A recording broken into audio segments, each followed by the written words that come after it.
மூணு தலைமுறை. இப்போ 4ஆவது தலைமுறை நடக்குது. இந்த 4ஆவது தலைமுறைனா 3 தலைமுறை வரும்போது பெட்டி ஆற்றுக்குள்ள வந்து மலை எடுத்து வந்த சாமி அது. மலை பெட்டியில் வரும்போது அந்த பெட்டி வைநதியில் வரும்போது பெட்டி தூக்கி அந்த ஆதிக்கிழமை பெட்டி தூக்கி கொண்டான தெய்வம் தான். அது வந்து அந்த காலத்துலேருந்து இந்த தலைக்கூத்துற பிள்ளைகள்லாம் போக முடியாது. அந்த கோயிலுக்குள்ளே 8 அடி 16 அடி தள்ளி நிற்கணும். குழந்த பிறந்தா ஈத்துக்காணிக்கு வாங்குவோம். பிள்ளை பத்தா காணி கொடுக்கணும் அந்த கற்பனுக்கு. அந்த காலத்திலிருந்து முன்னோர்கள் வந்து கெடா வெட்டுன்னு சொல்கிறதுக்கு நீதி கிடையாதுப்பா. அள்ளியோட தெய்வம் அந்த கற்பனுக்கு வந்து சாராயப்பட்டு வச்சு கொண்டாடிக்கு இன்னும் எத்தனை கோடியான மக்கள் இந்த செந்தமிழ்நாட்டில் வணங்குற உண்மை. கற்பையான்னு கூப்பிட்டா வீண் பார்க்காது. பச்சை புழா மாதிரி வரும்பா. வெள்ளைக்குதை போட்டு வருவேன் கருப்பேன். வெள்ளைக்குதை போட்டு வருவான்டா கருப்பேன். கருப்பேன்னு சொன்னால் வாக்கு மாறாது.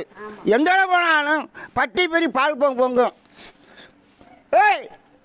அடித்து பெயர் இருந்தாலும் சரித்தான், காற்றுக்கிழமை சரித்தான், கருப்புன்னு கட்டுப்பட்டால் தான் இந்த செந்தமிழ்நாட்டில் நடக்கிற உண்மை. பெட்டி தூக்கி ஆடி வந்தால் வீண் போகாது.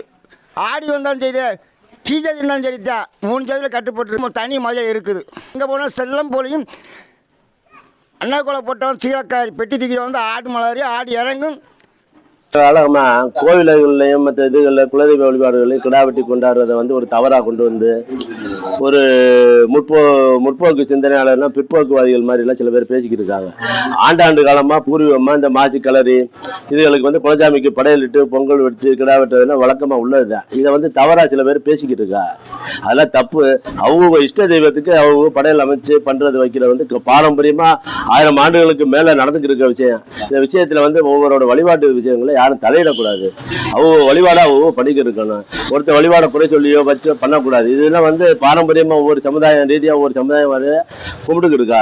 இதில் வந்து புதுசாக கொண்டு நான் இந்த இதில் பண்ணக்கூடாது, இதை ஒரு ட்ரெண்ட் ஆக்கி விடுறது. இங்கே கிடா வெட்டிட்டேன், அங்கே கிடா வெட்டிட்டேன் ட்ரெண்ட் ஆக்கலாம். அதெல்லாம் செய்யக்கூடாது. அவங்க மத வழிபாடுலையோ கடவுள் வழிபாடுலையோ யாரும் தலையிடக்கூடாது. அவங்க இஷ்டத்துக்கு அவங்க கடவுளை அவங்க கும்பிட்டுக்கிட்டுப்பா. முருகன்.